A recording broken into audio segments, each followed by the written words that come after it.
Cordial saludo, mi nombre es Yaelia León Pilay, estudiante de la Universidad Técnica de Manabí de la carrera de Derecho.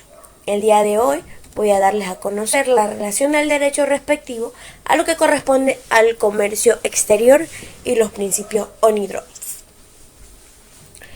Para empezar, es importante destacar qué es el comercio exterior. El comercio exterior es un intercambio de bien o servicio realizado entre al menos dos países diferentes, en el que existe el intercambio como la importación o exportación. Una importación se refiere a un bien o servicio introducido en el país, a diferencia de la exportación, que se refiere a un bien o servicio vendido a un país extranjero. El comercio exterior se puede decir que dinamiza la economía del país, en este caso Ecuador, con el resto del mundo. El Ecuador ha sido tradicionalmente un país exportador de bienes primarios y el bien a exportar depende de la demanda de producto y también depende de la época. Como por ejemplo, en la colonia fue exportador de oro al principio de la época republicana, donde llegó a ser el primer proveedor de cacao a nivel mundial. Posteriormente se exportó banano, hasta hace poco también el petróleo llegó a comercializarse a cerca de 100.000 el barril. También no nos podemos olvidar que este crecimiento va liderando por el aumento de las exportaciones como el atún, el pescado, los enlatados, el petróleo crudo, las manufacturas de metal, el camarón, el banano, el cacao, entre muchos más. Pero el comercio internacional, ¿qué relación tiene con otras ramas del derecho? En un principio, el comercio internacional abarcaba el estudio de todas las relaciones jurídicas que se realizaban internacionalmente, mismas que han surgido y se evidenciaron nuevas ramas de derecho y han cobrado autonomía, inclusive el derecho común. Así tenemos el derecho marítimo, el derecho aéreo, el derecho de transporte o de navegación, el derecho de seguros, derecho de aduanas y las finanzas internacionales. También tenemos una relación directa con el derecho, que el derecho comercial se entiende como el cuerpo de leyes y tratados que constituyen negocios en un país. De esta manera, las leyes que trabajan con el comercio internacional tienen la capacidad de crear leyes con los países y las empresas donde se debe seguir obligatoriamente para hacer negocios sin las trabas fronterizas. Pero, ¿cuándo se ve evidenciada esta relación? ¿O cuándo se aplica? En la mayoría de las leyes, la relación se considera un poco más comercial y por lo tanto se aplican las leyes comerciales cuando hay actividad involucrada. El derecho mercantil actual se refiere a estas acciones en su naturaleza, aunque en muchos casos el sujeto que las realiza no tiene la calidad de comerciante, más bien tiene un régimen objetivo. A pesar de ello, existen ordenamientos jurídicos donde el sistema es subjetivo y se basa en la que la empresa regula tanto su personalidad jurídica como el ejercicio de la actividad económica en las relaciones contractuales que los comerciantes mantienen entre sí y con terceros. Entonces, hay que reconocer que el comercio internacional tiene relación con el derecho, ya que por medio de este se regulan las los tradicionalmente llamados códigos de comercio y leyes mercantiles que se encuentran en todas las legislaciones, incluso las que cruzan la frontera, porque sabemos que sin este comercio exterior no se podría argumentar ni exportar, que la ley es un factor muy importante para que los negocios se practican correctamente y de forma transparente. También es importante señalar, y destacando como mi punto de vista, que el derecho comercial local solía ser dominante. Hoy en día, en un mundo altamente globalizado, el derecho internacional es central y núcleo, ya que su valor es exponencial en cuanto al a su reconocimiento.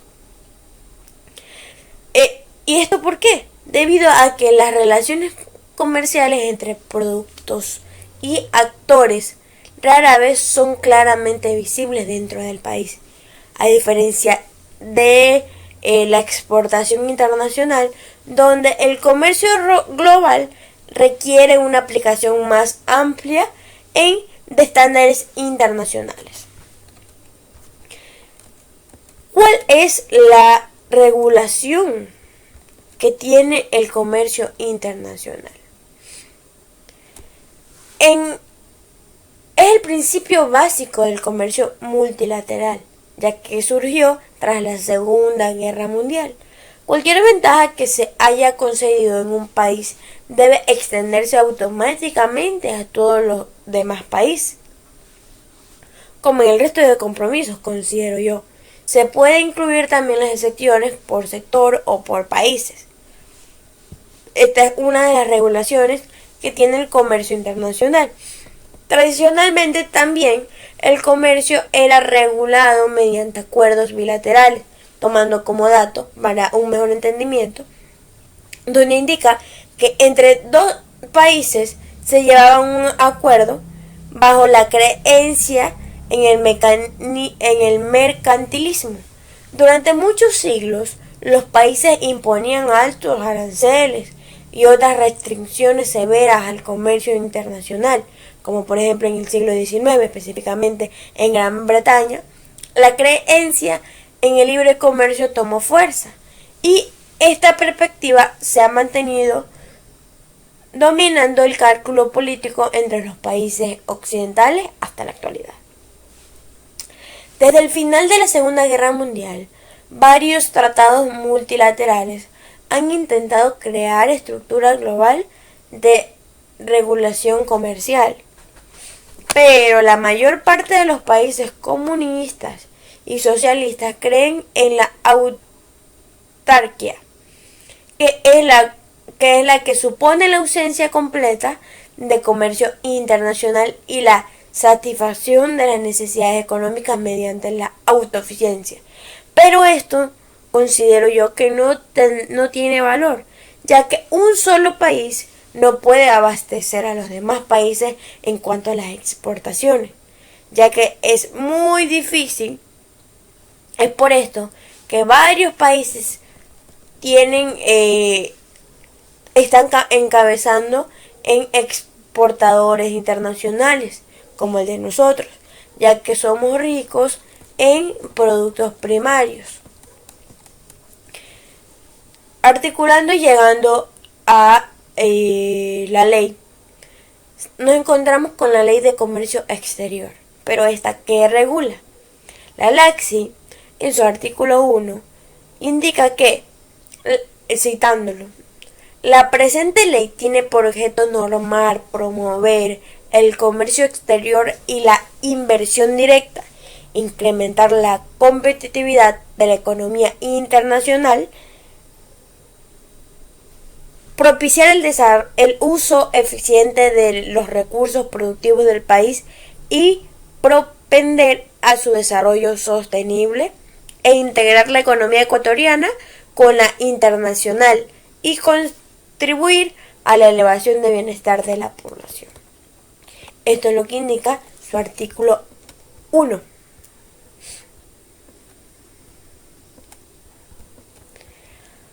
Hablemos a continuación de un factor importante que se direcciona directamente con el comercio exterior, que son los principios de ONI-DROID. Se puede decir que los principios ONI-DROID fueron elaborados en 1994 por el Instituto Internacional para la Unificación de los Derechos del Derecho Privado, organización intergubernamental independiente con sede en Roma, que tiene por objeto estudiar los medios para armonizar, organizar y coordinar el derecho privado entre los estados y preparar gradualmente la adoptación por parte de los distintos países de una legislación de derecho internacional privado uniforme. Su objeto se encuentra definido en su estatuto orgánico, mismo que persigue la unificación del derecho privado, recurriendo en cuanto sea necesario a los miembros pertenecientes de los 5 continentes. Se puede decir que estos se encuentran representativos de diversos sistemas jurídicos.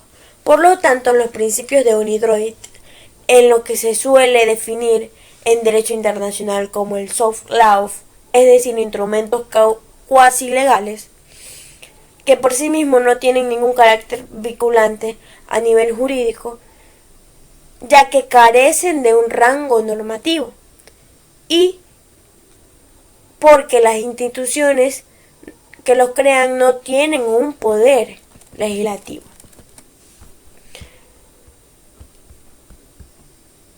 ¿Qué son los principios ONI-DROID sobre los contratos internacionales? Porque se articulan directamente a la hora de llevar a cabo un comercio internacional. Los principios ONI-DROID sobre los contratos comerciales internacionales fueron publicados por primera vez en 1995, siendo ONI-DROID una agencia especializada de las Naciones Unidas que tiene como misión la unificación del derecho privado. De acuerdo con el preámbulo, los derechos de ONI-DROID establecen reglas generales aplicables a los contratos mercantiles internacionales y son de aplicación cuando las partes del contrato hayan decidido que el mismo se rija por los principios, es decir, una autonomía de voluntad. También serán de aplicación cuando las partes hayan acordado que su contrato se rija por principios generales del Estado, la lex mercantoria o expresiones semejantes. Asimismo, hay que señalar y destacar la importancia que han adquirido con el tiempo los principios de ONI-DROID a la hora de interpretar o contemplar instrumentos internacionales de derecho uniforme del comercio internacional por parte de los jueces y de los diferentes tribunales. Pasando a la otra pregunta. Pero, ¿cuál es la importancia del ONI-DROID con el derecho comercial internacional? Pienso yo que es de suma importancia, ya que este tiene por objetivo estudiar las necesidades y métodos para modernizar y armonizar, y sobre todo coordinar el derecho internacional privado y el derecho comercial, en particular entre los otros estados.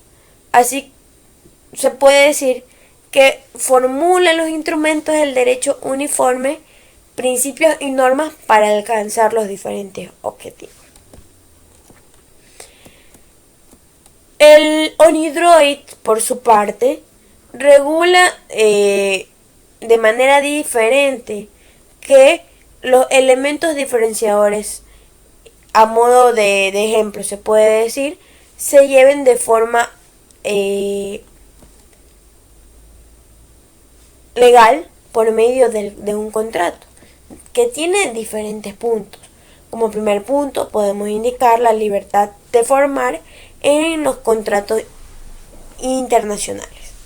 Los principios de ONI-DROID se limitan a disponer que nada de lo expresado en los principios requiere que un contrato, declaración o acto alguno deba ser celebrado o probado conforme a una forma en particular. Como segundo punto está el que reconoce los usos y costumbres del comercio internacional. En este sentido, dispone que las partes están obligadas por cualquier uso que sea ampliamente conocido y regularmente observado en el comercio internacional por los sujetos participantes en el tráfico mercantil que se trate. Como tercer punto tenemos el deber de conformidad, que tal como se rige en el artículo 2, inciso 1 y 16, si una de las partes proporciona información confidencial durante el curso de las negociaciones, la otra tiene por deber de no revelarla de ninguna manera, ni utilizarla posteriormente. Mientras se perfeccione o no el contrato. Como último, pero no menos importante, encontramos el que resuelve el problema de la batalla de las condiciones generales de la contratación, el Bureau of Form.